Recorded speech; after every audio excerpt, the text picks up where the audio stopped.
ফিলিস্তিনিদের প্রতি সংহতি জানাতে দেশের নানা প্রান্ত থেকে সোহরাওয়ার্দী উদ্যানে জড়ো হচ্ছেন সর্বস্তরের মানুষ। যোগ দেবেন ক্রীড়াঙ্গনের প্রতিনিধিরাও। এই মুহূর্তে সেখানে আছেন সহকর্মী তোহা খান তামিম। সরাসরি যাচ্ছি তার কাছে।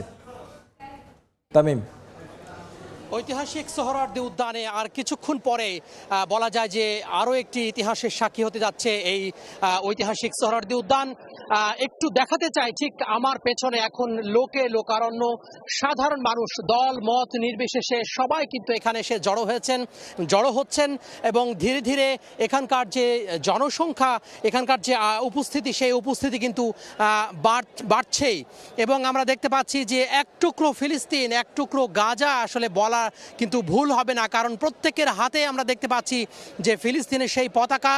যারা এই মুহূর্তে বিশ্বের সবচেয়ে নিপীড়িত নির্যাতিত মানুষ, সেই ফিলিস্তিনের পক্ষে আসলে তারা এসেছেন, মানবতার পক্ষে এসেছেন, গণহত্যার বিরুদ্ধচারণ তারা করছেন।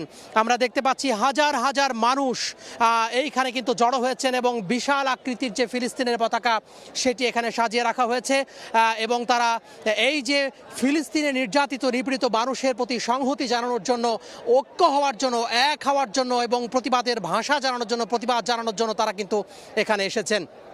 এই আয়োজন সম্পর্কে বলে রাখি, প্যালেস্টাইন সলিডারিটি মুভমেন্ট এই আয়োজনটি করছে এবং এই আয়োজনে সভাপতিত্ব করছেন মাওলানা আব্দুল মালেক, যিনি জাতীয় মসজিদ বাইতুল মোকাররমের খতিব।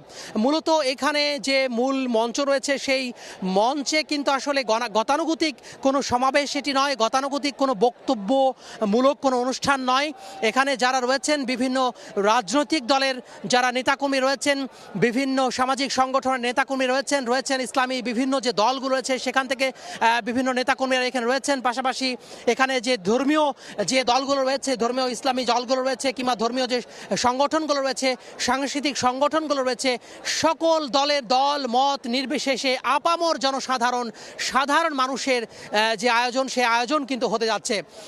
ঢাকা শহরের বিভিন্ন জায়গা থেকে যে মার্চ ফর ঢাকা, সেই মার্চ ফর ঢাকার সংহতি জানিয়ে বিভিন্ন জায়গা থেকে, বিশেষ করে বাংলা মোটর, কাকরাইল, পুরান ঢাকা, টিএসসি এবং গুলিস্তানের যে 0 পয়েন্ট, সেখান থেকে যারা রয়েছেন বিভিন্ন যে আয়োজকরা, সেই আয়োজকরা তাদের নিজ নিজ উদ্যোগে এখানে যে মার্চ ফর ঢাকা যে মিছিল, সেই মিছিল নিয়ে সমবেত হবেন এই সোহরাওয়ার্দী উদ্যানে দুপুর পরে। এবং এই যে সমাবেশ, এবং এই সমাবেশটি জনসমুদ্রের উপর পরিণত হবে এবং সর্বোপরি এখানে সংহতি জানানো হবে।